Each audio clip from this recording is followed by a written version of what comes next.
새벽의 냉기가 군화에 스며드는 시각. 대한민국 육군본부 법무사령관 허연이 중장 중 별셋, 쓰리스타운 낡고 투박한 트렌치 코트를 입고 모자와 선글라스로 얼굴을 가린 채 유수 앞에 섰다. 그녀의 외모는 누가 봐도 그저 오랜 세월을 거친 평범한 노파의 모습이었지만 그녀의 눈빛은 북극의 빙산처럼 차갑고 그 깊이를 알 수 없는 단호함이 서려 있었다. 그녀의 유일한 장식은 왼손 약지에 끼워진 특수 제작된 법무사령부의 반짝이는 별 3개짜리 반지였다. 허연이 중장의 손자 강도윤 이등병이은 지난 몇 달간 지옥 같은 군 생활을 보내고 있었다. 폭언과 폭행은 일상이었고 사고 치지 않고 전역하는 것이 최선이라는 부대원들의 묵인 아래 고통은 묵묵히 강요되었다. 허 중장은 이 사실을 손수 파악했고 법무사령관으로서의 권한을 사용해 신원 노출 없이 손자 부대를 점검하기로 결정했다. 부대 입구 위병소 근무 중이던 윤성민 하사하는 하품을 길게 하며 초소 밖을 쳐다보았다. 불시 점검이나 귀빈 방문은 늘 상급부대에서 통보가 오기 마련인데 오늘은 아무런 보고도 없었다. 그때 허름한 차림의 노파가 위병소 근처에 다가왔다. 아줌마, 여기서 뭐 하세요? 군부대 주변은 민간인 통제 구역입니다. 윤 하사는 귀찮다는 듯 딱딱한 말투로 말했다. 허 중장은 차분했지만 단호한 목소리로 대답했다. 면회를 왔다. 손주가 부대에 있다. 윤 하사는 초소 밖으로 나와 허 중장을 위아래로 훑어보았다. 낡은 옷차림과 어딘지 모르게 초점 없는 듯한 선글라스는 그녀가 그저 노망난 노인으로 보이기에 충분했다. 아줌마, 면회는 주말만 됩니다. 지금은 평일 오전이라 안 돼요. 그리고 이 부대 누가 아줌마 손주라는 겁니까? 윤 하사는 허 중장에게 아줌마라 칭하며 반말을 섞었다. 군부대 위병소 근무자는 민간인에게 존대를 사용하는 것이 원칙이었지만 그의 눈에는 허 중장이 무시해도 될 만한 존재로 비쳤다. 허 중장은 선글라스 너머로 윤 하사를 뚫어지게 바라보았다. 군인으로서 기본을 망각하고 상대를 얕잡아 보는 태도가 고스란히 느껴졌다. 그녀는 굳이 신분을 밝힐 필요가 없다고 판단했다. 평일 면회는 지휘관의 허가가 필요하다 들었다. 지휘관에게 연락을 넣어라. 그리고 나는 노파가 아니라 엄연히 면회를 온 방문객이다. 군인으로서의 기본 예의는 지켜야 하지 않겠느냐? 허 중장의 목소리가 낮고 무거워졌다. 윤 하사는 코웃음을 쳤다. 아이고, 할머니. 지휘관이 할머니 같은 분 면회 때문에 바쁜데 연락을 넣겠습니까? 주말에 오세요. 주말에. 오늘 당장 가셔야 합니다. 빨리 가시지 않으면 규정 위반으로 처리합니다. 그는 경고랍시고 허 중장의 팔을 툭 치기까지 했다. 바로 그때였다. 검은색 세단 한 대가 위병소로 다가왔고 윤 하사는 급히 차렷 자세로 경례를 했다. 차량에는 육군 제27사단장 윤진원 소장원 별둘 투스타이 타고 있었다. 사단장 차량은 서서히 위병소 통제선을 통과하려 하고 있었다. 운전석에 앉은 운전병이 경례를 올리는 윤 하사를 흘끗 보며 지나치려던 순간 윤진원 소장은 무심코 창밖을 바라보았다. 그리고 그의 시선은 위병소 옆에 서 있는 허름한 노파의 왼손에 멈추었다. 선글라스를 벗고 창밖을 자세히 살핀 윤 소장의 눈이 휘둥그레졌다. 왼손 약지에 끼워진 반지가 새벽 햇빛에 반사되어 잠시 성광처럼 빛났다. 별 3개. 그것은 대한민국 육군에서 별 3개를 달고 주요 보직을 맡는 장성. 그 중에서도 법무 업무를 총괄하는 특수부서의 상징이었다. 일반적인 쓰리스타가 아닌 군의 모든 법률과 수사를 관장하는 법무사령관의 공식 인증 반지였다. 그것은 부사관이나 영관급 장교가 함부로 알 수 없는 오직 최상위 지휘관들만 아는 은밀한 표식이었다. 윤진원 소장의 얼굴이 순간 하얗게 질렸다. 차량은 위병소 통제선을 완전히 넘지 못하고 급제동했다. 차 세워. 당장 세워. 윤 소장의 목소리는 일순간 공포에 질려 있었다. 운전병은 당황하며 차를 세웠고 윤진원 소장은 군복의 흐트러짐도 살필 새 없이 문을 열고 뛰쳐나왔다. 충성, 사단장 윤진원 소장입니다. 어찌 누추한 곳까지. 윤 소장은 90도로 허리를 굽혀 허 중장에게 최고 수위의 경례를 올렸다. 그의 이마에는 식은땀이 흘렀다. 노파가 무시무시한 법무사령관 허연이 중장이라는 것을 직감했기 때문이다. 그 모습을 지켜보던 윤 하사는 온몸이 마비되는 듯했다. 자신이 아줌마, 할머니라고 무시하고 반말을 내뱉었던 그 허름한 노파에게 사단장인 별 2개 장군이 굽실거리며 경례를 올리고 있다니. 별 3개, 쓰리스타, 법무사령관. 윤 하사는 머릿속이 새하얘지는 것을 느꼈다. 그의 두 다리가 후들거리며 힘없이 풀렸다. 허현희 중장은 윤 소장의 경례를 무심히 받으며 선글라스를 천천히 벗었다. 차가운 눈빛이 그대로 윤 하사를 향했다. 윤 소장, 나를 몰라보는 것은 당연하다. 그러나 위병소 근무자의 민간인에 대한 태도, 그리고 기본 예의는 무엇이냐?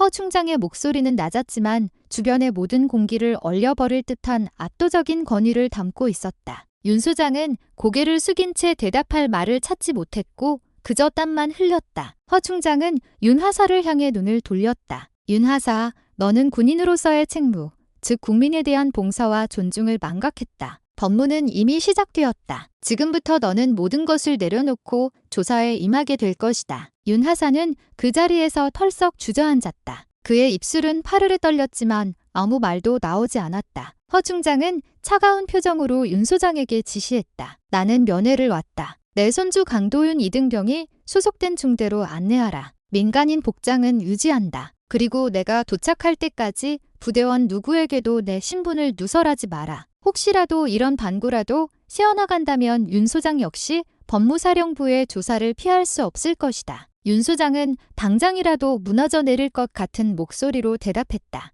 예, 중장님, 제가 직접 모시겠습니다. 허현희 중장은 윤 소장의 차량 뒷좌석에 올랐다. 차가 부대 안으로 조용히 진입하는 순간 위병소에는 주저앉아 얼굴이 흑빛으로 변한 윤 하사와 이 상황을 목격한 다른 초병의 공포에 질린 눈동자만이 남아 있었다. 위병소에 들이온 새벽의 냉기는 이제 공포와 긴장으로 가득 찬 싸늘한 기운으로 변해 있었다. 허현희 중장이 탄 사단장 차량은 부대 안으로 깊숙이 들어섰다. 겉으로 보기에는 평화로워 보이는 병영 내부였지만 허 중장의 예리한 감각은 벽면을 따라 흐르는 무거운 침묵과 긴장감을 읽어냈다. 이 침묵은 질서가 아닌 폭력과 억압으로 만들어진 표면적인 평온이었다. 윤 소장, 부대에서 병사들의 고충 처리는 어떻게 이루어지고 있나? 병영 생활 만족도는 어떤가?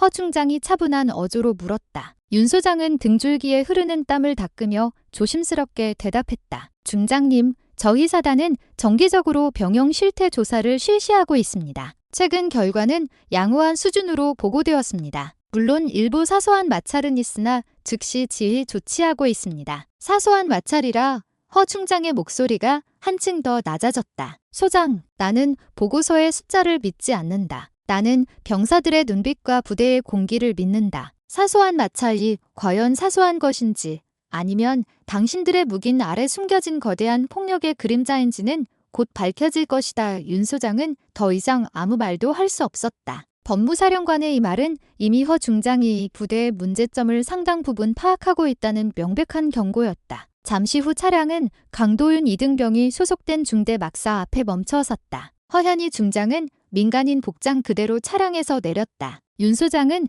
그녀를 따라 막사 안으로 들어섰다. 막사 입구에 들어서자마자 허 중장은 묘한 긴장감을 느꼈다. 훈련 시간이라 병사들이 막사 내에 많지는 않았지만 복도 끝 생활관에서 희미하게 무언가 부딪히는 소리와 억눌린 신음소리가 들려왔다. 허 중장은 윤 소장을 돌아보았다. 지금 막사 안에 무슨 일이 벌어지고 있는지 확인하라. 병사들의 훈련 시간은 지금이 아닌 것으로 안다. 윤 소장은 굳은 얼굴로 행정반으로 달려가 상황을 확인하려 했다. 하지만 허현희 중장은 이미 소리가 나는 생활관 앞으로 걸어가고 있었다. 그녀의 발걸음은 느렸지만 그 어떤 군인보다도 강직하고 단호했다. 생활관 문이 닫혀 있었다. 허 중장은 문고리를 잡는 대신 주저없이 발을 들어 문을 걷어찼다. 쾅! 낡은 나무 문이 경첩이 부서지며 요란한 소리와 함께 안으로 젖혀졌다. 젖혀진 문틈 사이로 허현희 중장의 눈에 들어온 광경은 충격과 분노를 일으키기에 충분했다. 강도윤 이등병이 방 한가운데 엎드려 있었다. 그의 등에는 땀과 먼지가 뒤섞여 있었고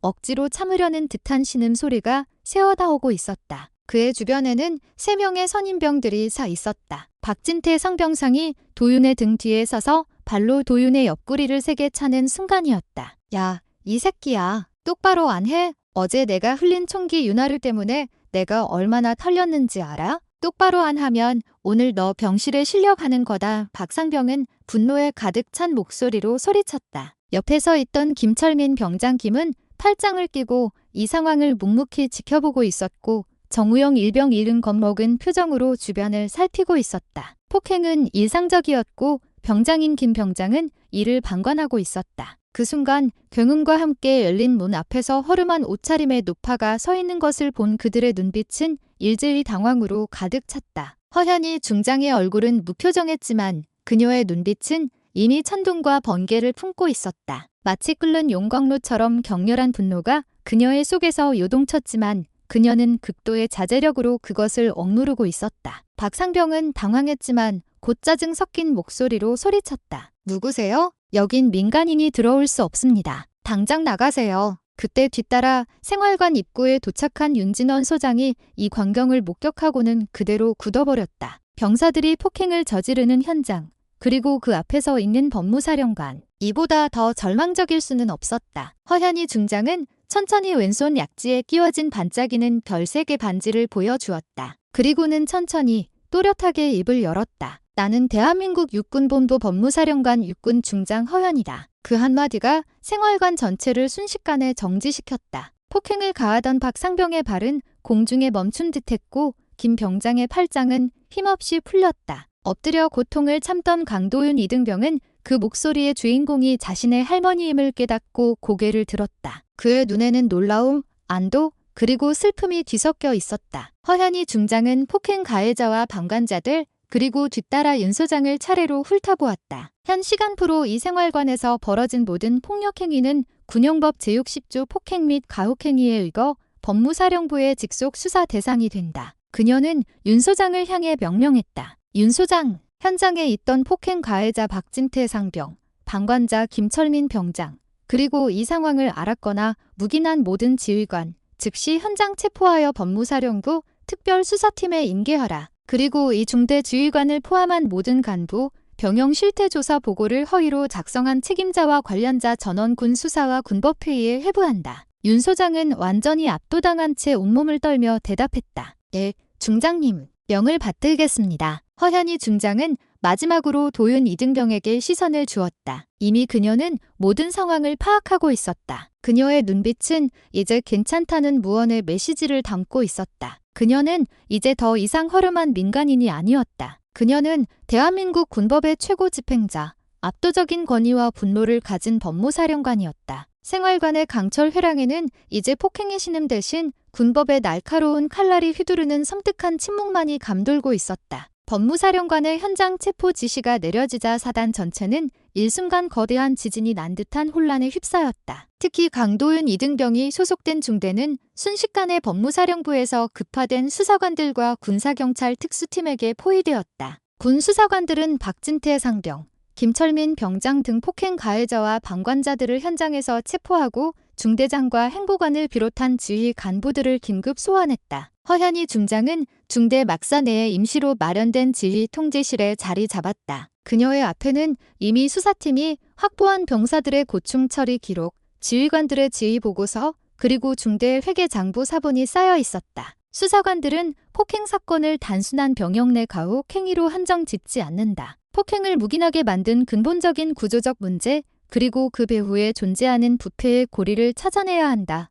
허현희 중장은 수사팀장에게 단호하게 지시했다. 그녀의 목표는 단순히 손자의 복수가 아닌 이 부대 전체를 좀먹고 있는 암덩어리를 완전히 도려내는 것이었다. 수사는 신속하고 잔혹할 정도로 철저하게 진행되었다. 군사경찰은 체포된 병사들과 간부들의 휴대폰, 개인 파일, 그리고 부대 내 모든 통신 기록을 압수하고 분석했다. 강도윤 이등병에 대한 폭행은 빙산의 일각에 불과했다. 수사팀은 곧바로 수많은 추가적인 병영 부조리와 가혹 행위 사례를 발견했다. 특히 수사팀은 김철민 병장의 휴대폰에서 수상한 메시지를 발견했다. 김 병장이 중대 간부들에게 정기적으로 상납을 했다는 정황이었다. 이 상납은 병사들에게 지급되어야 할 보급품, 특히 군납 식품과 피복류의 일부를 빼돌려 현금화한 자금이었다. 김철민 병장의 진술이 터져나오면서 이 사건은 예상치 못한 방향으로 걷잡을 수 없이 커졌다. 김 병장은 자신이 중대 간부들의 보급품 관리자 역할을 해왔다고 고백했다. 상병 때부터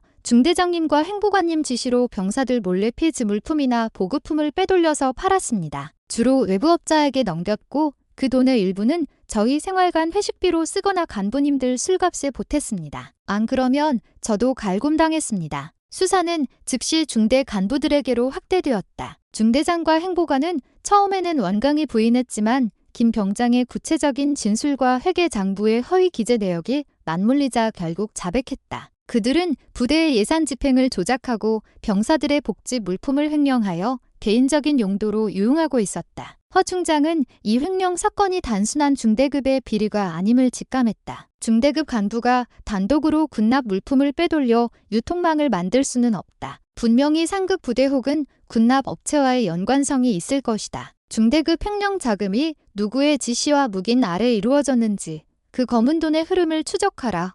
허 중장의 명령이 떨어졌다. 수사팀은 횡령된 군납 물품을 사들인 외부업자의 계좌를 추적하기 시작했다. 이 외부업자의 계좌에서 매달 거액의 돈이 빠져나가고 있는 것을 발견했다. 그리고 그 돈의 최종 수령자가 바로 이 부대의 보급 체계를 관리하는 사단 보급처장인 장태식 중령 중의 차명 계좌라는 사실을 밝혀냈다. 장태식 중령은 사단의 모든 군납 및 보급품 계약을 총괄하는 핵심 인물이었다. 그는 오래전부터 특정 군납 업체들과 결탁하여 납품 단가를 부풀리거나 품질이 낮은 물품을 납품받는 대가로 막대한 리베이트를 받아 챙기고 있었다. 중대급의 횡령은 장 중령이 만들어 놓은 거대한 부패의 시스템 속에서 말단 간부들이 생존을 위해 이 부패에 동참한 것에 불과했다. 사단장인 윤진원 소장은 이 모든 사실에 경악했다. 그는 사단 내에서 이런 거대한 부패의 고리가 존재하고 있었다는 사실에 충격을 받았고 자신이 그동안 얼마나 눈을 감고 있었는지 깨달았다. 그는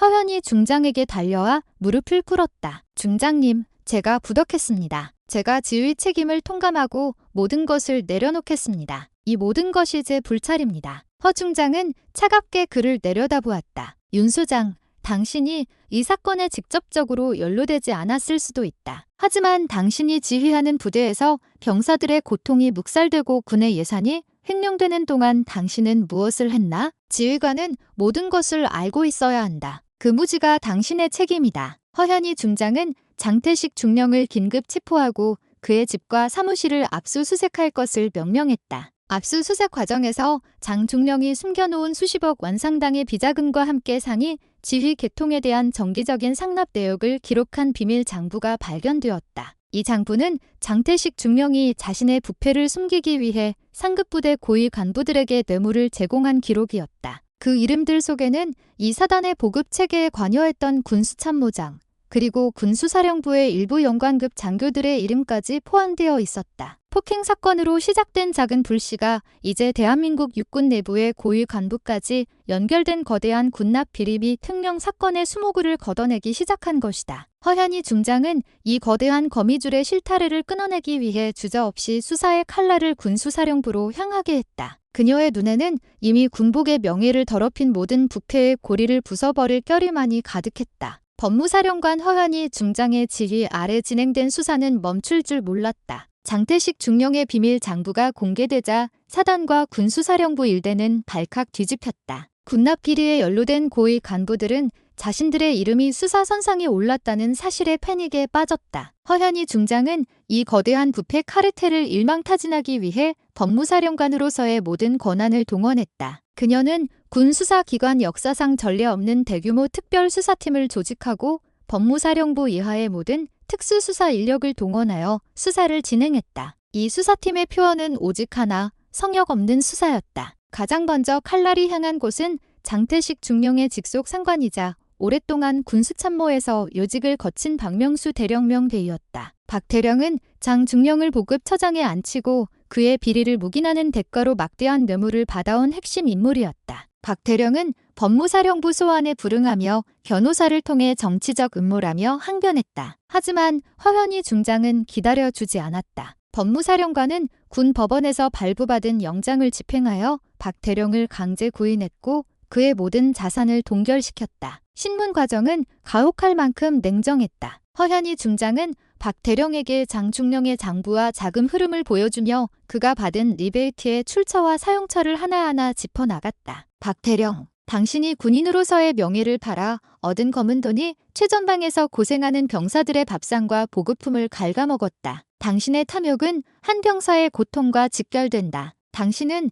이 모든 죄를 피할 수 없다. 허현희 중장의 목소리는 차분했지만 그 어떤 폭풍보다도 강력했다. 결국 박 대령은 자신의 혐의를 인정하고 리베이트를 제공한 군납 업체들과의 관계를 실토했다. 이 군납 업체들은 수년간 군과의 계약을 독점해왔으며 저가 저품질의 물품을 납품하여 폭리를 취하고 있었다. 이 과정에서 군수사령부 내 일부 고위 간부들에게까지 정기적으로 뇌물을 상납해왔다는 사실이 밝혀졌다. 수사는 이제 군수사령부의 최고 위층을 향했다. 장태식 중령의 장부에는 군수사령부 소속 이철호 준장, 별하나, 원스타의 이름이 선명하게 적혀 있었다. 이 준장은 군납의 최종 승인 라인에 있는 인물로 박 대령과 함께 비리의 핵심 축을 이루고 있었다. 허현희 중장은 이철호 준장에 대한 수사를 개시하기 전 잠시 숨을 골랐다. 준장급 장성에 대한 수사는 군 전체의 사기와 대외적인 이미지에 큰 영향을 미치기 때문이었다. 하지만 그녀는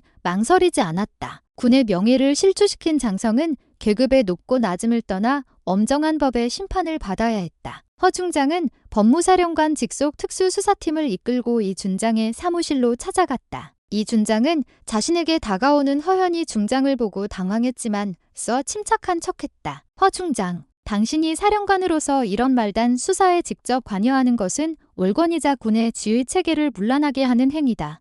이 준장은 오히려 허 중장을 비난하려 했다. 허현희 중장은 이 준장의 말을 자르고 그의 책상 위에 박 대령의 자백서와 장 중령의 장부 사본을 던졌다. 이 준장, 군의 법무사령관은 군법의 최고 수호자다. 월권이 아니라 군법에 따라 부여된 정당한 직무 집행이다. 당신은 경사들의 복지와 군의 예산을 횡령한 죄인이다. 당신의 변명은 군법회의에서 하라. 이 준장은 더 이상 저항할 수 없었다. 증거는 명백했고 법무사령관의 권위는 절대적이었다. 그는 결국 수갑을 차고 끌려갔고 이 장면은 군 전체에 엄청난 충격을 안겨주었다. 현역 준장이 법무사령관의 직접 지휘 아래 체포되는 초유의 사태였기 때문이다. 이 사건을 계기로 허 중장은 군납 비리에 연루된 수많은 영관급 장교들과 군납 업체 관계자들을 줄줄이 법의 심판대에 세웠다. 그녀의 수사는 허현희 대숙청이라 불릴 정도로 대대적이었다. 한편 폭행 사건의 피해자인 강도윤 이등병은 법무사령부의 보호 아래 분리되었다. 폭행 가해자 박상병과 방관자 김병장은 즉시 구속 수감되었고 그들의 가혹 행위는 군법회의에서 가장 중한 형량을 받을 예정이었다. 그들은 자신들의 순간적인 폭력과 무시가 이처럼 거대한 군 전체의 부패를 수면 위로 끌어올릴 줄은 꿈에도 몰랐을 것이다. 허현희 중장의 법무사령관으로서의 권위와 결단력은 군 전체의 새로운 법무 질서를 확립하는 계기가 되었다. 법 앞에 반의는 평등하며 군법의 칼날은 계급을 가리지 않는다는 그녀의 신념이 군 전체에 강력한 메시지를 던졌다. 이로써 군 내부의 부패 카르텔은 뿌리부터 흔들리기 시작했고 허현희 중장은 군 전체 부패를 척결하는 정의의 화신으로 추앙받기 시작했다. 그러나 이 거대한 수사의 종착점은 아직 보이지 않았다. 이철호 준장의 체포는 단순한 군납 비리 사건을 넘어 군 내부 권력층의 깊숙한 곳까지 칼날을 꽂는 신호탄이었다. 허현희 중장 법무사령부는 이철호 준장의 자택과 사무실에서 압수한 방대한 자료를 분석하며 군납 비리가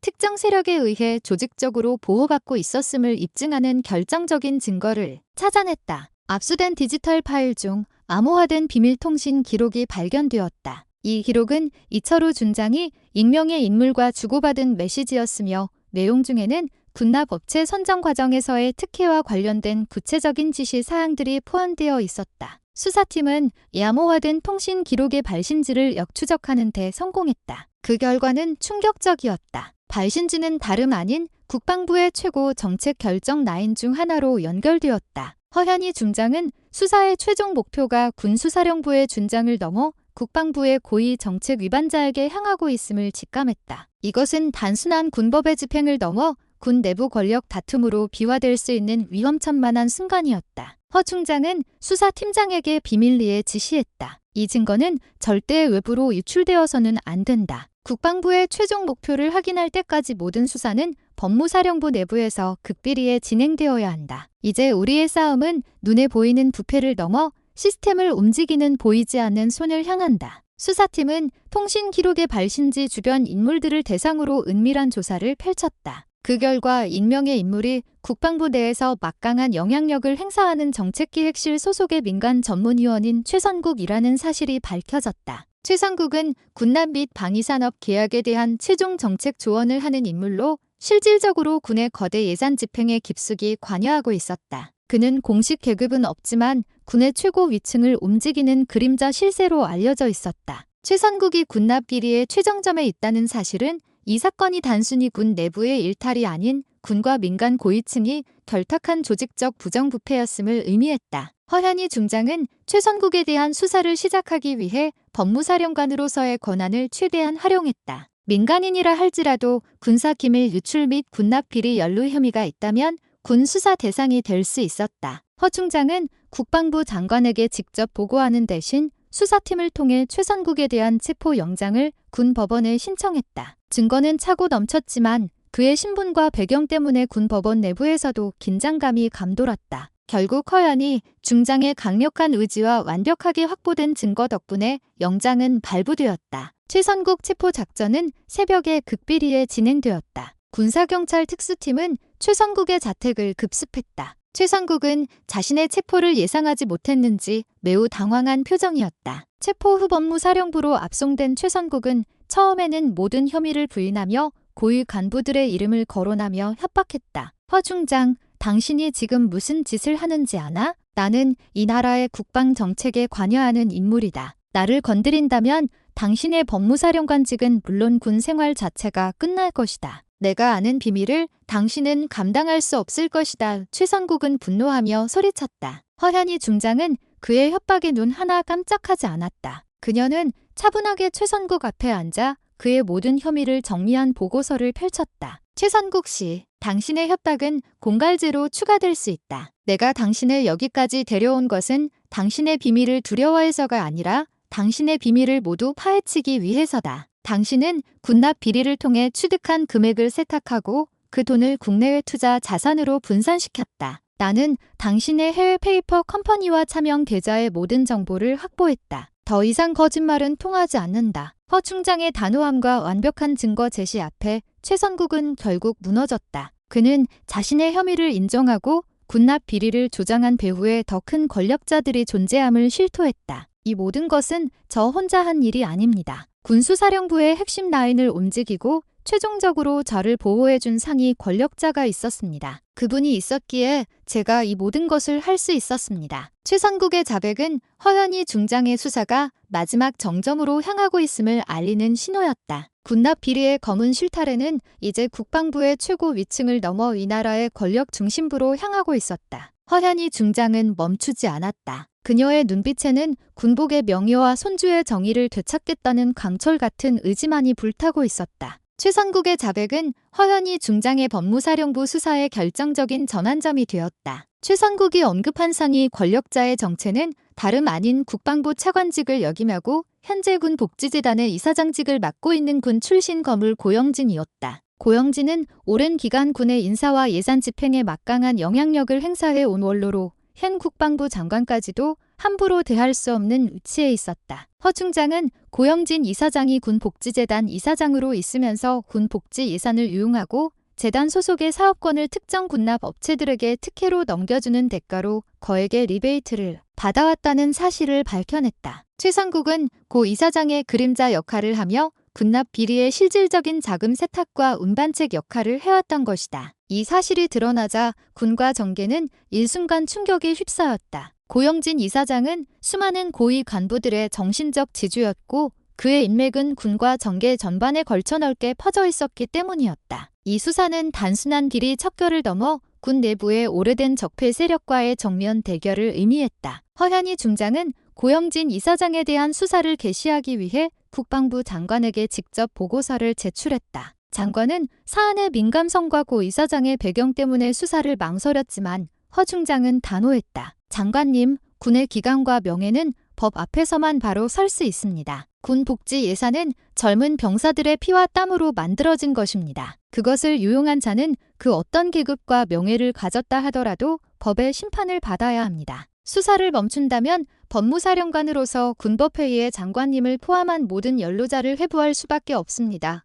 허현희 중장의 이 말은 단순한 경고가 아닌 압도적인 선언이었다. 결국 장관은 허현희 중장의 뜻을 따를 수밖에 없었고 법무사령부는 고영진 이사장을 횡령 및 직권남용 혐의로 소환 조사했다. 고 이사장은 법무사령부 청사에 들어서는 순간까지도 당당함을 잃지 않았다. 그는 허현희 중장을 노려보며 말했다. 허 중장, 당신의 용기는 가상하다. 하지만 당신이 건드린 이 카르텔은 뿌리가 깊다. 당신 혼자 감당할 수 없을 것이다. 지금이라도 늦지 않았다. 수사를 처리하고 나에게 사과한다면 명예로운 전역을 보장하겠다. 허현희 중장은 차가운 미소를 지었다. 고 이사장님, 군 복무 기간 동안 수많은 사선을 넘었을 당신의 용기는 존경합니다. 하지만 그 용기가 정의를 짓밟는 탐욕으로 변질되었다면 법은 당신의 계급을 기억하지 않을 것입니다. 신문 과정에서 허현희 중장은 고영진 이사장이 수년간 군복지재단 명의로 위장된 페이퍼 컴퍼니를 통해 군납 업체로부터 수백억 원의 리베이트를 받은 증거를 제시했다. 그리고 그 돈이 아시아의 특정 섬나라에 위치한 비밀 금고로 흘러들어간 사실까지 추적해냈다. 결정적인 증거 앞에 고 이사장도 결국 무너졌다. 그는 모든 혐의를 인정하고 자신이 군 생활 동안 쌓아온 모든 명예를 한순간에 잃었다. 이 사건의 전말이 언론에 보도되자 군은 대대적인 개혁의 소용돌이에 휘말렸다. 3스타 법무사령관 할머니의 정의 실현이라는 제목으로 모든 언론이 이 사건을 보도했고 이는 국민적 관심사로 떠올랐다. 법무사령관의 수사는 고영진 이사장 구속으로 마침표를 찍었다. 최종적인 법무사령부의 수사 결과는 다음과 같았다. 강도윤 이등병 폭행 가해자 및 방관자 전원, 군법회의 회부, 최고 형량 구형, 사단 보급처장 장태식 중령 및 군수참모장 박명수 대령, 중형 선고 및 강제 전역, 군수사령부 이철호 준장, 뇌물수수 및 직권남용 혐의로 구속,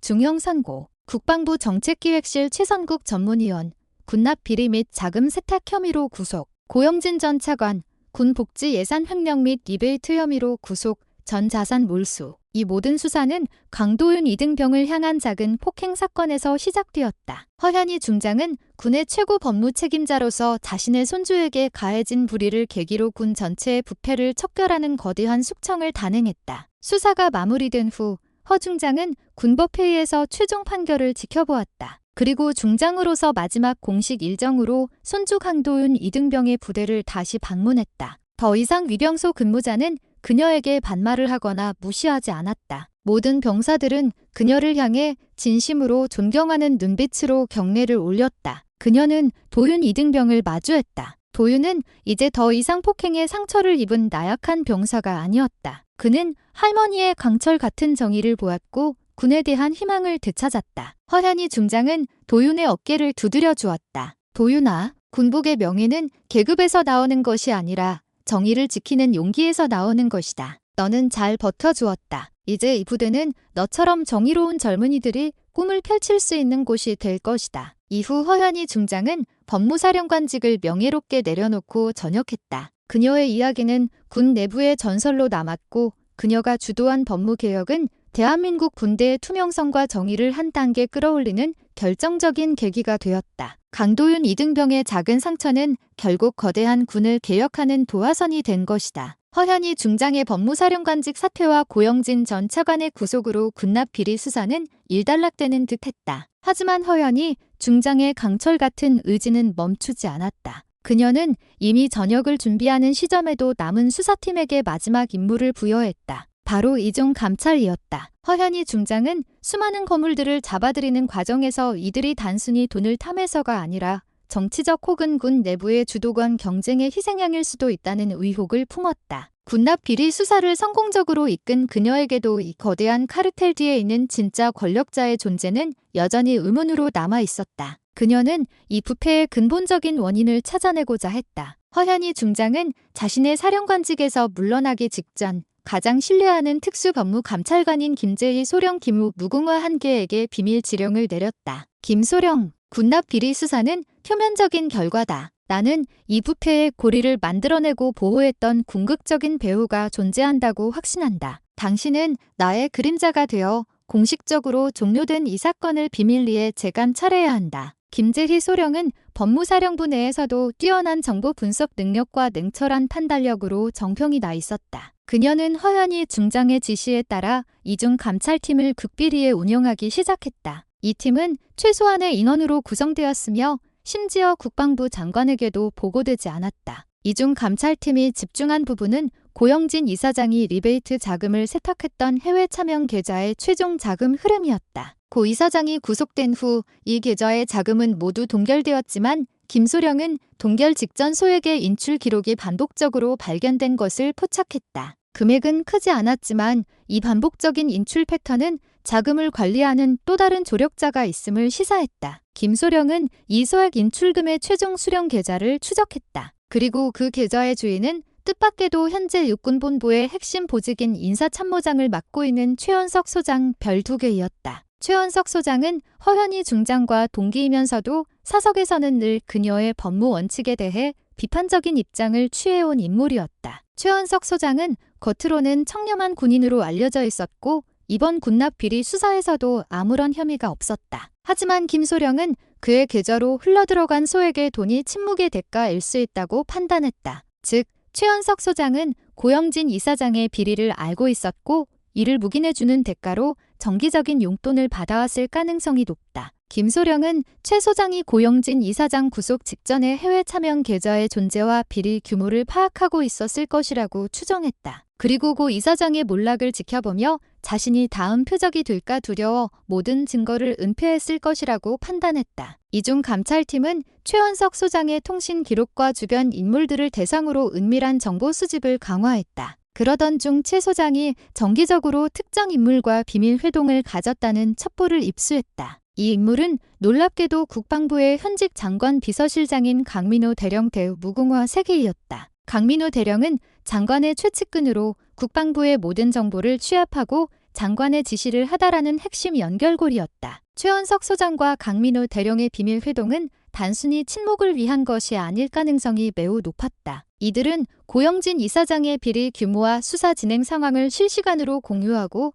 자신들의 안전을 도모하기 위한 공동 대응책을 논의하고 있었을 것이다. 김재희 소령은 이 모든 정보를 허현희 중장에게 비밀리에 보고했다. 허현희 중장은 보고를 받고 차가운 표정을 지었다. 역시 부패의 거미줄은 내가 생각했던 것보다 훨씬 더 위에서 시작되었군. 군의 명예를 지키는 것은 법무사령관만의 몫이 아니다. 인사권을 쥐고 있는 자가 부패를 묵인한다면 군의 미래는 없다. 허현희 중장은 전역 직전 마지막으로 국방부 장관에게 독대를 요청했다. 그녀는 독대 자리에서 최원석 소장과 강민호 대령의 혐의를 입증하는 극비 감찰 보고서를 장관에게 건넸다. 장관님, 저는 이제 군복을 벗지만 군의 정의는 계속되어야 합니다. 최원석 소장은 인사권을 이용하여 군 내부의 부패를 은폐하고 고영진의 비리에 연루되었습니다. 강민호 대령은 장관님의 최측근이라는 위치를 악용하여 정보를 유출하고 있습니다. 이들이 군의 정의와 명예를 팔고 있습니다. 장관은 충격에 휩싸였다. 자신의 최측근과 육군의 핵심 보직 장성이 비리에 연루되었다는 사실에 경악했지만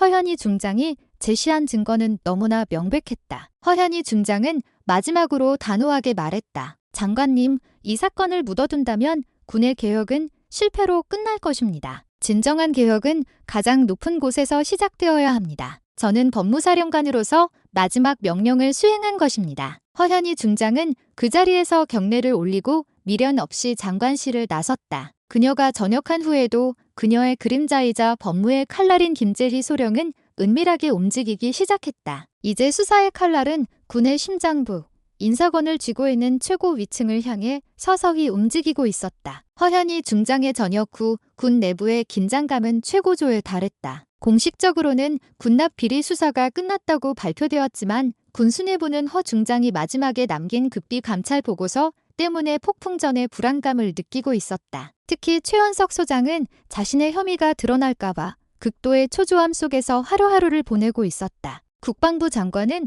허현희 중장의 보고를 받은 후 고심 끝에 결단을 내렸다. 군의 명예와 개혁을 위해 이 모든 부패의 고리를 끊어내야 한다고 판단한 것이다. 장관은 허현희 중장의 뜻을 이어받아 비밀리에 김재희 소령의 이중 감찰팀에게 최원석 소장에 대한 공식 수사 권한을 부여했다. 최원석 소장에 대한 수사는 시작부터 철저하게 보안을 유지하며 진행되었다. 그는 육군본부의 핵심인 인사참모부장으로 그의 사무실과 관련된 모든 정보는 최고 수준의 보안 등급을 가지고 있었기 때문이다. 김재희 소령은 먼저 강민호 대령을 소환했다. 강 대령은 장관의 비서실장이라는 자신의 위치를 믿고 신문에 불응했지만 김소령은 그의 통신 기록과 최원석 소장과의 비밀 회동 증거를 제시하며 반박했다. 강 대령님, 장관님의 신뢰를 배신하고 정보를 유출한 죄는 단순한 징계로 끝나지 않을 것입니다. 당신이 최 소장의 지시를 받았는지 아니면 자발적으로 공모했는지 모든 것을 밝혀야 합니다. 당신의 침묵은 곧 공범의 증거입니다. 강민우 대령은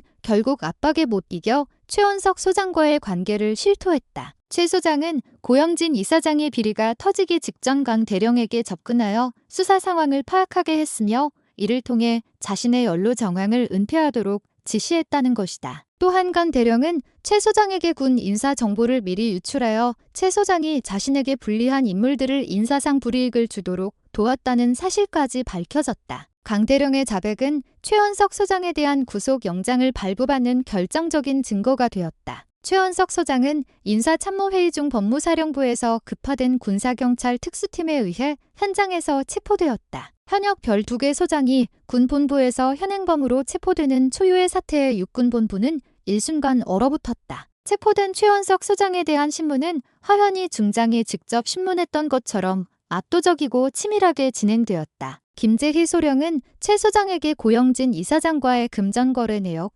강민우 대령과의 비밀통신 기록, 그리고 그가 인사권을 악용하여 비리를 은폐했던 구체적인 사례들을 제시했다. 최 소장님, 당신은 단순히 비리에 연루된 것을 넘어 군의 인사체계를 자신의 사적 이익과 부패를 위해 이용했습니다. 인사권의 공정성을 훼손한 당신의 죄는 군법에서 가장 엄중하게 다뤄질 것입니다. 최원석 소장은 처음에는 억울함을 호소하며 눈물을 흘렸지만 김소령의 논리적이고 빈틈없는 증거 제시 앞에 결국 무릎을 꿇었다. 그는 자백했다. 나는 고영진 이사장이 군수사령부와 연결된 비리를 알고 있었습니다. 그 사실을 묵인하고 인사보직에 유리한 정보를 얻어내는 대가로 돈을 받았습니다. 군 생활 내내 겉으로는 청렴한 척했지만 권력에 대한 욕심 때문에 그 유혹을 떨칠 수 없었습니다. 나는 최인입니다. 최원석 소장의 몰락은 군 내부의 권력 카르텔이 얼마나 깊숙이 침투해 있었는지를 여실히 보여주었다. 그의 구속은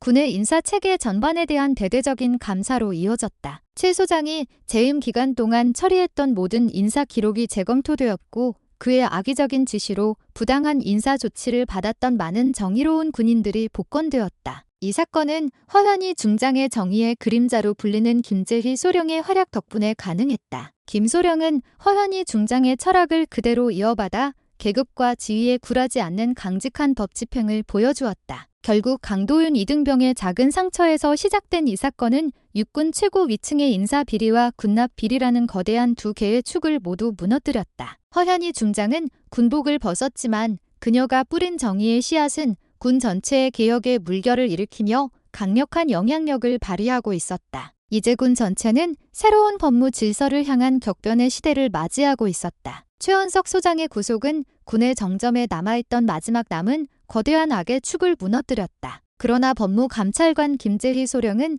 최 소장의 자백에서 묘한 불일치를 발견했다. 최 소장은 고영진 이사장에게서 돈을 받았다고 진술했지만 그는 그 돈이 어디에서 왔는지 누가 조직했는지에 대해서는 끝까지 항구했다. 마치 더 큰 배우를 보호하려는 듯한 침묵이었다. 김소령은 허현희 중장에게서 배운 대로 침묵의 고리를 깨기 위해 다시 수사에 초점을 맞췄다. 그녀는 최 소장의 모든 통신 기록과 주변 인물들의 관계를 재분석했다. 그 결과 최 소장이 구속되기 며칠 전 자신이 가장 아끼던 부관인 홍성욱 대의 다이아 3개에게 해외여행용 캐리어를 맡긴 사실을 포착했다. 홍성욱 대위는 최 소장에게 절대적인 충성을 바치는 인물로 알려져 있었다. 김소령은 이 캐리어가 단순한 개인 물품이 아니라 최 소장이 숨긴 비리의 결정적인 증거일 가능성이 높다고 판단했다. 김소령은 홍 대위에 대한 은밀한 미행을 시작했고 홍 대위가 최 소장의 지시에 따라 정기적으로 캐리어를 가지고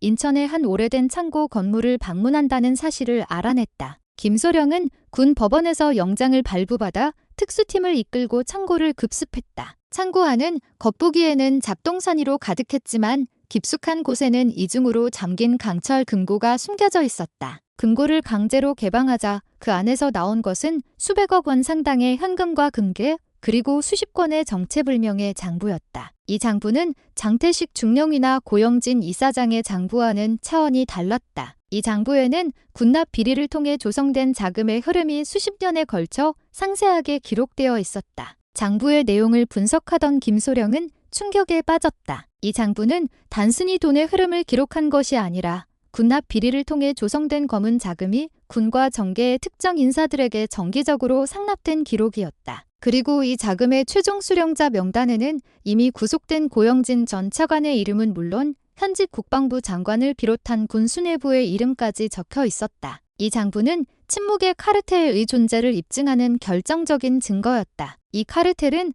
특정 정치 세력과 군의 일부 최고 위층이 결탁하여 군납 비리를 통해 비자금을 조성하고 이 돈을 이용하여 군 인사와 정책 결정에 영향을 미쳐온 반세기 동안 군을 지배해 온 지하 권력이었다. 고영진 이사장이나 최원석 소장은 이 거대한 카르텔의 하위 관리자에 불과했던 것이다. 김재희 소령은 이 사실을 알게 된 순간 자신이 감당해야 할 무게에 압도되었다. 이 정보를 공개하면 대한민국 군과 정부 전체가 뒤흔들 것이 자명했다. 그녀는 이 정보를 오직 자신과 허현희 중장만이 아는 비밀 채널을 통해 전역한 허현희 중장에게 긴급 보고했다. 허현희 중장은 조용한 시골집에서 보고를 받고는 깊은 침묵에 잠겼다. 그녀가 예상했던 것보다 진짜 권력은 훨씬 더 거대하고 음침했다. 그녀는 김소령에게 단 하나의 지시를 내렸다. 김소령, 군의 명예를 지키는 것과 국가의 근간을 뒤흔드는 것은 다른 문제다. 이 장부를 공개하기 전에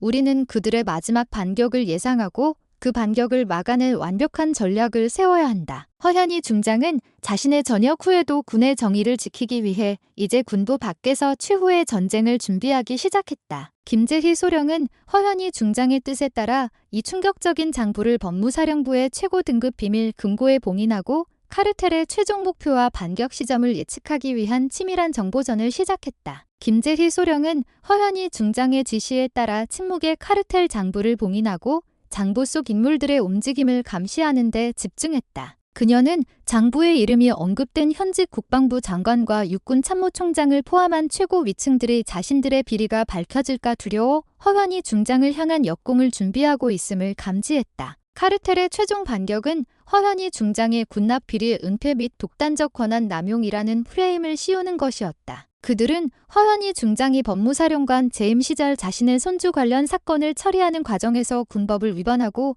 정치적 목적을 위해 수사를 이용했다는 허위 사실을 유포하기 시작했다. 군 내부에서는 허현희 중장의 수사는 정의가 아닌 사적인 복수였다는 소문이 빠르게 퍼져나갔다. 심지어 일부 언론 매체까지 이 소문에 가세하여 허현희 중장을 비난하는 기사를 쏟아냈다. 전역 후 조용히 지내던 허현희 중장은 이 모든 상황을 예의주시하고 있었다. 그녀는 카르텔의 반격이 예상했던 것보다 훨씬 빠르고 조직적이라는 것을 깨달았다. 그들이 자신을 제거하려는 이유는 그녀가 가진 침묵의 카르텔 장부의 존재 때문이었다. 허현희 중장은 김재희 소령에게 마지막 승부수를 던질 것을 지시했다. 그들의 공격은 나를 향한 것이지만 그들의 목적은 장부를 영원히 묻어버리는 것이다. 우리는 이 싸움을 군 내부가 아닌 법정에서 끝내야 한다. 군법회의가 아닌 일반 법원에서 그들의 모든 혐의를 공개적으로 밝혀야 한다. 허현희 중장은 스스로 군납 비리 수사 과정에서 발생할 수 있었던 모든 절차적 오류와 권한 남용의 가능성을 인정하고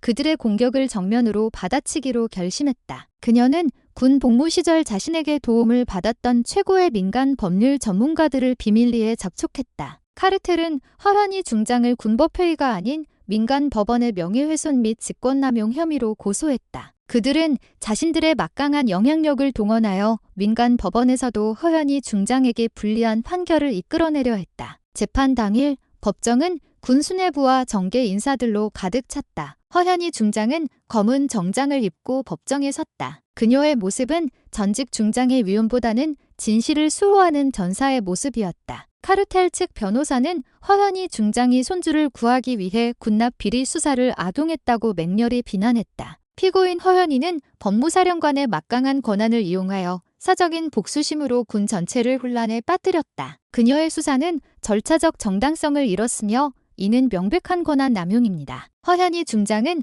증인석에 서서 차분하지만 단호하게 말했다. 나는 법무사령관으로서 군법을 집행했다. 내 손주에게 가해진 폭행은 빙산의 일각이었다. 나는 그 폭행을 묵인하게 만든 군납 비리와 횡령이라는 부패의 고리를 찾아냈다. 나는 단 하나의 목적, 즉 군의 명예와 정의를 지키기 위해 이 모든 수사를 진행했다. 그리고 허현희 중장의 변호사는 최종 변론에서 이중 반전을 일으켰다. 고소인 측은 피고인의 수사가 절차적 정당성을 잃었다고 주장했습니다. 좋습니다. 피고인 허현희는 이 모든 것을 감수할 것입니다. 변호사는 잠시 숨을 고르더니 전 세계가 주목할 만한 폭탄 발언을 했다. 하지만 피고인 허현희는 여러분이 숨기려 했던 진실, 즉 침묵의 카르텔 장부의 존재를 알고 있습니다. 이 장부에는 고소인들을 포함한 군 수뇌부와 정계 인사들이 수십 년간 군납 비리를 통해 비자금을 조성하고 이를 정기적으로 상납받은 기록이 담겨 있습니다.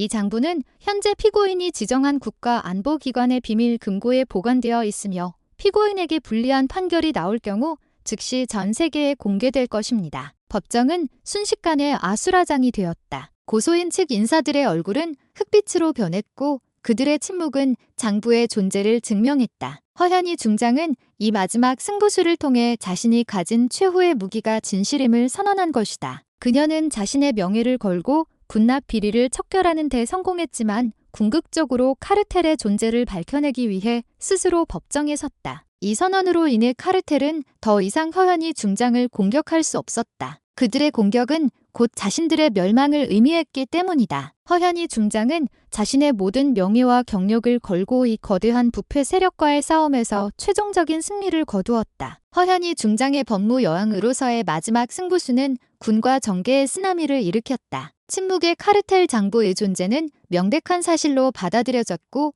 고소인 측 인사들은 더 이상 재판을 이어갈 수 없었다. 그들의 공격은 완전히 역효과를 낳았고 허현희 중장은 민간 법원에서 혐의 없음 판결을 받으며 명예를 회복했다. 재판 결과가 나오자 국방부는 장부의 이름이 언급된 현직 장관을 비롯한 군 최고위층 인사들에 대한 대대적인 직무 정지 및 내부 감사에 착수했다. 장관은 스스로 물러났고 육군 참모총장 역시 비리 연루 의혹으로 인해 자리에서 내려왔다. 군 수뇌부는 순식간에 공백 상태에 빠졌고 이는 군 창설 이래 전례 없는 대규모 인사 숙청이었다. 김재희 소령은 허현희 중장의 지시를 받아 침묵의 카르텔 장부를 국가수사기관에 넘겼다. 장부 공개는 군납 비리의 뿌리를 완전히 뽑아내는 군 개혁의 성서가 되었다. 장부가 공개되자 군납 비리에 연루된 수많은 영관급 및 장성급 장교들이 줄줄이 구속되었고 이들과 결탁했던 민간 기업인들 역시 법의 심판대에 섰다. 이 사건은 대한민국 군 역사상 최대 규모의 부패 척결로 기록되었다. 허현희 중장의 법무 철학은 군 전체에 새로운 바람을 불어넣었다. 그녀는 전역했지만 그녀의 정신은 군법은 계급을 가리지 않는다는 새로운 군의 율법이 되었다. 군에서는 허현희 정신을 계승하자는 목소리가 높아졌고 법무사령부는 이제 그 어떤 외부 압력에도 굴하지 않는 정의의 보루로 거듭났다. 한편 강도윤 이등병은 할머니의 헌신과 정의로운 행동을 목격하며 군 생활을 이어갔다. 폭행 가해자들과 묵인 간부들은 모두 중형을 선고받았고 도윤은 더 이상 부조리에 시달리지 않았다. 그의 부대는 허현희 부대라 불리며 군 내부에서 가장 투명하고 인권이 존중되는 모범 부대의 상징이 되었다. 도윤은 이후 일병, 상병, 병장 계급을 거치며 군 생활을 마무리했다. 그는 할머니의 영향을 받아 군 법무장교가 되기로 결심했다. 그는 전역 후 명문 법학전문대학원에 진학했고 오직 정의와 법이라는 단 하나의 가치만을 추구하며 학업에 매진했다. 수년의 시간이 흘렀다. 강도윤은 할머니 허현희 중장의 뜻을 이어받아 사법시험에 합격하고 육군 법무장교로 임관했다. 그의 계급은 소일 다이아 1개를 어깨에 달았다. 도윤 소위는 임관 직후 할머니가 법무사령관으로 재임할 때 특별감찰관이었던 김재희 소령의 추천으로 법무사령부의 특수수사팀에 합류했다. 김재희는 이미 중령 중 무궁화 2개로 진급하여 법무사령부 내의 핵심 요직을 맡고 있었다. 도윤은 법무장교로서 첫 임무를 시작하기 전 할머니 허현희와 조용한 시간을 보냈다. 허현희는 이미 백발이 성성했지만 그녀의 눈빛은 여전히 강철처럼 단호했다. 도윤아, 너는 이등병 시절 불의 앞에서 절망했다. 하지만 그 절망은 너에게 법과 정의의 힘을 가르쳐 주었다. 너는 이제 법에 칼날을 쥐었다. 기억해라. 칼날은 약자를 보호하고 강자의 부패를 도려내는 데 사용되어야 한다. 도윤은 할머니의 가르침을 가슴에 새기고 법무장교로서의 첫 발을 내디뎠다. 그의 첫 임무는 허현희 중장이 척결했던 군납 비리의 잔재를 찾아내고 군 내부의 새로운 부조리를 감찰하는 것이었다. 그의 임무 중 도윤 소위는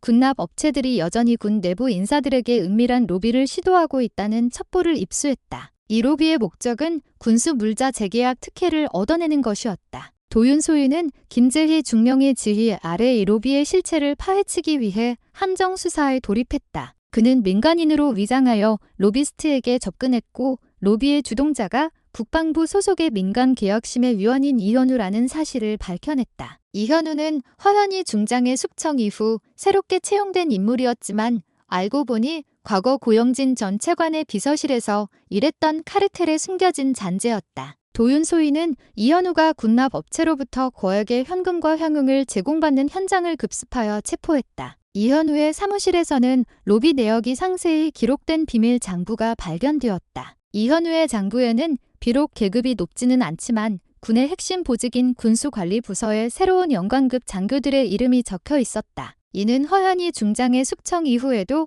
부패의 뿌리가 완전히 뽑히지 않고 새로운 형태로 번식하고 있음을 보여주었다. 도윤 소위의 활약으로 군납 비리의 새로운 고리가 끊겼다. 그의 수사는 할머니의 그림자가 아닌 자신만의 정의를 실현하는 법무장교로서의 강렬한 대비였다. 김재희 중령은 도윤 소위를 보며 허현희 중장의 젊은 시절을 떠올렸다. 그녀는 도윤이 할머니의 명성을 뛰어넘는 더욱 강하고 정의로운 법무관이 될 것이라 확신했다. 강도윤 소위는 군복의 명예를 지키는 새로운 시대의 법무관으로 우뚝 섰다. 강도윤 소위의 활약으로 군납 비리의 새로운 잔재가 척결되었지만 김재희 중령과 도윤 소위는 이현우가 단순히 외부 로비스트에게 조종당하는 인물이 아니라 군 내부에 누군가에게 정보를 제공받았다는 의혹을 떨칠 수 없었다. 이현우의 체포 직전 통화 기록에서 그는 특정 부서의 선배에게 도움을 요청했었다. 김중령은 이 선배의 정체를 밝히기 위해 법무사령부의 통신망을 역추적했다. 수사팀은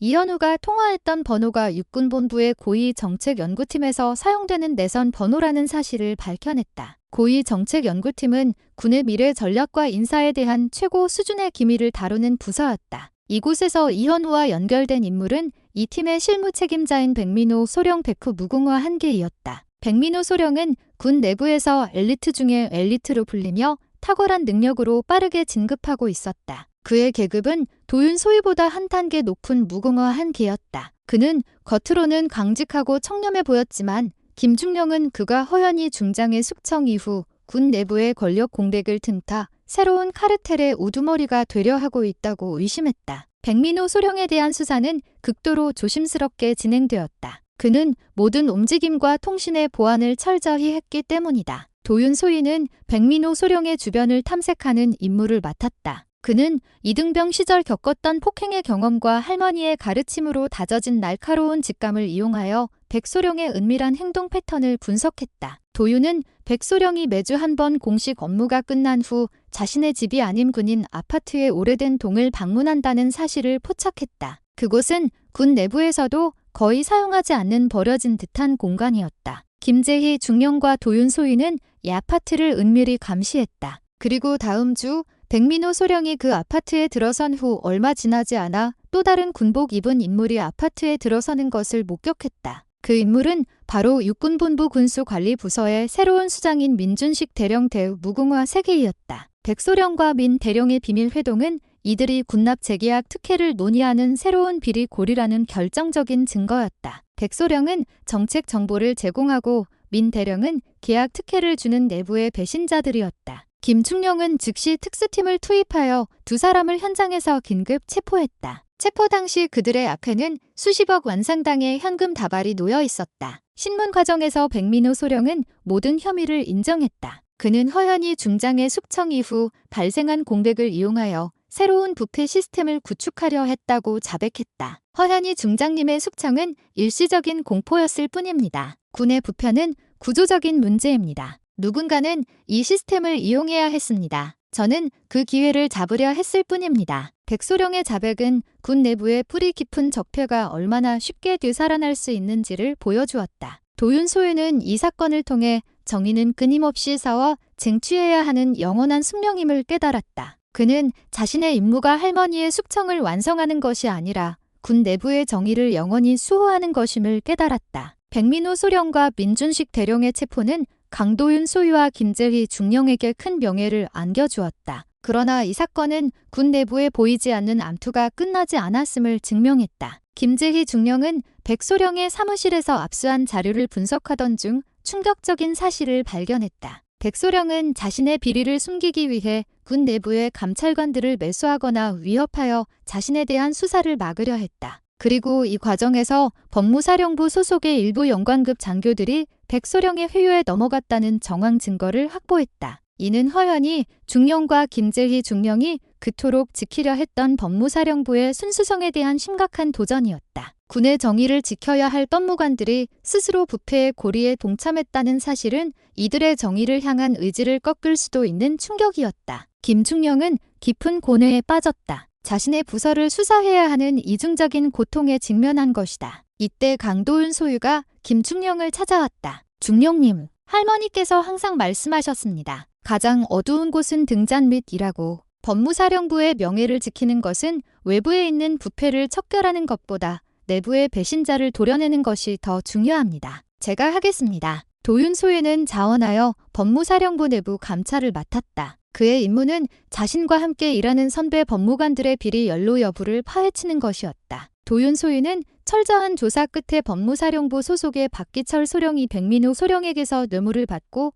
백소령에 대한 감찰 정보를 누설했던 사실을 밝혀냈다. 박 소령은 도윤 소유와 함께 일했던 선배 법무관이었다. 도윤은 고통스러웠지만 망설이지 않았다. 그는 박 소령에게 체포 영장을 집행했고 박 소령은 곧바로 구속되었다. 박 소령의 구속은 법무사령부 전체에 큰 충격을 주었다. 이 사건을 계기로 김재희 중령은 법무사령부의 대대적인 자정활동을 시작했다. 법무관들의 윤리교육을 강화하고 내부 감찰 시스템을 허연히 중장 시절보다 더욱 엄격하게 구축했다. 법무사령부는 이제 군의 방패이자 스스로를 벼려내는 날카로운 칼이 되었다. 강도윤 소위는 이 과정을 통해 정의로운 법무관의 의미를 깨달았다. 정의는 외부의 악을 무너뜨리는 것뿐만 아니라 스스로의 부패 가능성까지 감시하는 강철 같은 의지에서 나온다는 것을 배웠다. 강도윤 소위는 법무사령부 내부 숙청을 성공적으로 완수하고 대위될 다이아세 개로 진급했다. 그의 어깨에는 다이아세 개가 빛나고 있었다. 그는 이제 법무사령부의 핵심 수사팀장으로 할머니 허연희 중장과 김재희 중령의 뒤를 잇는 군 법무의 새로운 상징이 되었다. 세월이 흘러 김재희 중령은 준장 별 하나로 진급하여 법무사령관의 자리에 올랐다. 그녀는 허연희 중장으로부터 물려받은 정의의 깃발을 높이 들고 법무는 군의 심장이다라는 슬로건을 내걸었다. 강도윤 대위는 김재희 사령관의 최측근으로서 군 전체의 부조리와 비리를 척결하는 데 전념했다. 그가 이등병 시절 폭행당했던 그 중대는 이제 대한민국 군에서 가장 투명하고 인권이 존중되는 모범 부대가 되었다. 허현희 중장은 조용한 시골집에서 손자와 제자의 활약을 지켜보았다. 그녀는 이미 백발의 노인이 되었지만 그녀의 눈빛에는 자신이 세운 정의로운 군대 시스템이 굳건히 돌아가고 있다는 만족감과 평화가 서려 있었다. 어느 날 강도윤 대위는 휴가를 맞아 할머니를 찾아갔다. 할머니, 이등병 강도윤의 작은 고통에서 시작된 이 모든 일이 결국 군을 바꾸었습니다. 이제 군은 정말 정의롭다고 생각하십니까? 허현희는 손주의 질문에 고개를 저었다. 도윤아, 정의는 완성되는 것이 아니라 영원히 지켜나가야 하는 것이다. 부패는 습관처럼 되살아나고 권력은 늘 달콤한 유혹을 한다. 너의 임무는 이룬 것을 지키는 것이 아니라 내일의 부패를 예방하는 것이다. 너는 너의 손주 세대에게 정의가 살아 숨쉬는 군대를 물려줘야 한다. 허현희는 손주의 어깨를 두드려 주었다. 그녀의 손길은 강철처럼 단단했지만 그 안에는 손주에 대한 깊은 사랑과 군에 대한 헌신이 담겨 있었다. 강도윤 대위는 할머니의 가르침을 깊이 새겼다. 그는 군복의 명예를 걸고 영원한 법무의 깃발을 들고 싸울 것을 다짐했다. 이등병의 고통으로 시작된 한 편의 이야기는 대한민국 군의 정의